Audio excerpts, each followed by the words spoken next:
भगवान शिव कहते हैं, मनुष्य अपनी किस्मत को ऐसे बदल सकता है। शिवालय के प्राचीन प्रांगण में एक युवा ब्राह्मण रोते हुए बैठा था। उसका नाम था माधव। जीवन की हर दिशा से हारा हुआ वह आज भगवान शिव के चरणों में बैठकर बस यही पूछ रहा था, हे भोलेनाथ, क्या सच में मनुष्य अपनी किस्मत बदल सकता है? यदि सब कुछ भाग्य में ही लिखा है तो फिर कर्म करने का क्या अर्थ है? शिवलिंग पर जल चढ़ाते हुए उसके हाथ कांप रहे थे। जीवन ने उसे इतनी ठोकरें दी थीं कि अब उसमें आगे बढ़ने की कोई इच्छा नहीं बची थी।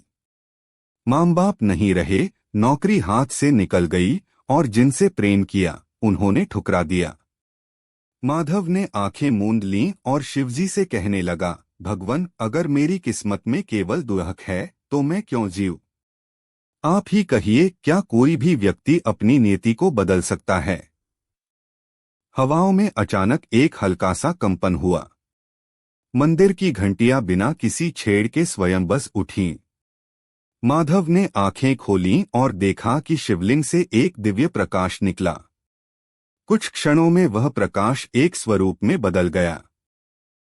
नीले कंठ, त्रिनेत्र, जटाजूटधारी, रुद्राक्षधारी भगवान शिव स्वयं प्रकट हो गए। माधव स्तब्ध रह गया, उसके नेत्रों से आंसू बह निकले। शिव ने मुस्कराते हुए कहा, उठो पुत्र माधव, मैं जानता हूं तुम्हारा हृदय पीड़ा से भरा है, लेकिन आज मैं तुम्हें एक गूढ़ रहस्य बताने आया हूं। मनुष्य अपनी किस्मत कैसे बदल सकता है? माधव कांपते स्वर में बोला, भोलेनाथ, क्या ये सच है कि भाग्य परिवर्तन संभव है? शिवजी ने उत्तर दिया, पुत्र, भाग्य वह बीज है जो पिछले जन्मों के कर्मों से उपजा है, लेकिन उस बीज को फलित करने की प्रक्रिया वर्तमान जन्म में होती है। यदि वह बीज बंजर भूमि पर गिर जाए तो क्या वह पनप सकता है? नहीं। ठीक वैसे ही यदि मनुष्य वर्तमान जीवन में अपने कर्म, सोच और दृष्टिकोण को बदल ले तो वह उस बीज को फलने से रोक सकता है। लेकिन भगवान, माधव ने पूछा, आसान तो नहीं है यह सब? शिव बोले, सत्य है, आसान नहीं है, परंतु असंभव भी नहीं है। मैं तुम्हें 5 रहस्य बताता हूं। जो इनका पालन करेगा वह अपनी नियति को बदल सकता है। पहला रहस्य, विचारों की शक्ति। मनुष्य के विचार ही उसकी किस्मत का पहला सूत्र होते हैं। यदि तुम दिन रात यही सोचते रहो कि तुम अभागे हो, हार गए हो, तो ब्रह्मांड भी तुम्हारे साथ वैसा ही व्यवहार करता है। पर यदि तुम कहो, मैं परिवर्तन कर सकता हूं, तो ब्रह्मांड स्वयं तुम्हारे लिए मार्ग बनाता है। शिवजी ने अपनी तीसरी आंख की ओर इशारा करते हुए कहा, तीसरी आंख प्रतीक है जागरूकता का। जागो, विचारों को शुद्ध करो, नकारात्मकता को त्याग दो और देखो कैसे नियति बदलने लगती है। दूसरा रहस्य, कर्म की अग्नि। पुत्र माधव, शिव बोले, कर्म वह अग्नि है जो पुराने कर्मों के पाप को भस्म कर सकती है। जब मनुष्य सच्चे मन से परिश्रम करता है, अपने कर्तव्यों का पालन करता है और दूसरों की भलाई का मार्ग चुनता है, तो उसका भाग्य रूपी ग्रंथ पुनः लिखना प्रारंभ होता है। सोचो, अर्जुन को वह भी अपने भाग्य से हार चुका था, युद्ध नहीं चाहता था, लेकिन जब उसने अपने धर्म का पालन किया तो वह इतिहास का अमर योद्धा बन गया। तीसरा रहस्य, सत्संग और ज्ञान। जो मनुष्य ज्ञान के प्रकाश में जीता है उसकी अंधेरी किस्मत भी उजास से भर जाती है। राम ने ऋषियों का संग किया, कृष्ण ने संदीपन मुनि से शिक्षा ली। ज्ञानविहीन जीवन अंधकारमय जीवन है। अपनी संगति को बदलो, पुस्तकों को मित्र बनाओ और ज्ञान को अपना मार्गदर्शक बनाओ। माधव ने धीरे धीरे सिर हिलाया। वह समझने लगा कि भाग्य केवल एक प्रारंभिक अवस्था है, अंतिम सत्य नहीं। चौथा रहस्य, आत्मविश्वास और धैर्य। मनुष्य जब बार बार विफल होता है तो उसका आत्मविश्वास टूटने लगता है। वह सोचता है मेरे साथ ही क्यों, परंतु वही समय उसका भाग्य बदलने का अवसर बन सकता है यदि वह धैर्य रखे। ध्यान रखो, शिवजी बोले, पार्वती ने मुझे पाने के लिए वर्षों तप किया।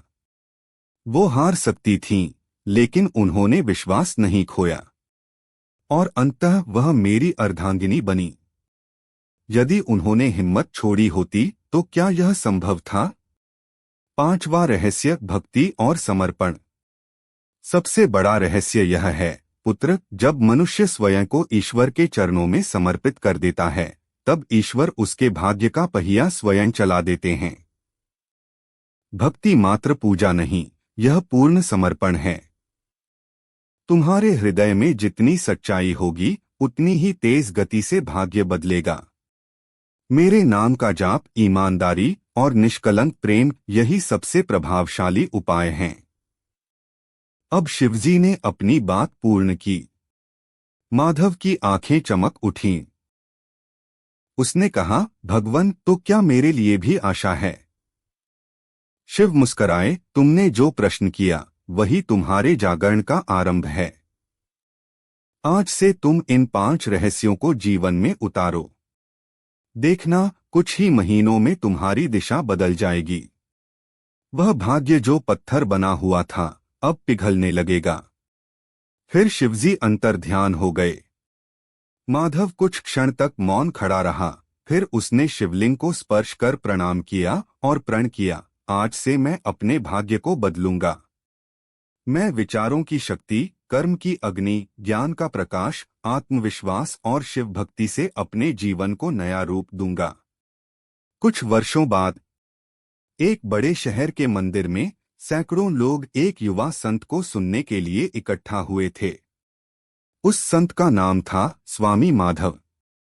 वह अपने जीवन की कथा सुनाता, कैसे वह एक टूटा हुआ युवक था, लेकिन शिवजी के 5 रहस्यों ने उसकी किस्मत ही नहीं, आत्मा भी बदल दी। उसकी आंखों में अब आंसू नहीं, तेज था, और उसके शब्दों में हार नहीं, प्रेरणा थी।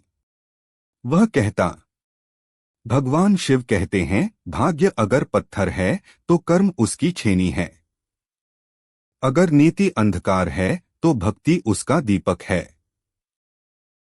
और अगर जीवन एक युद्ध है तो आत्मविश्वास उसका अस्त्र है। उठो, चलो और खुद अपनी किस्मत बनाओ। अगर आप शिव जी के सच्चे भक्त हैं तो चैनल को सब्सक्राइब करो और वीडियो को लाइक करके कमेंट में हर हर महादेव लिख दीजिए।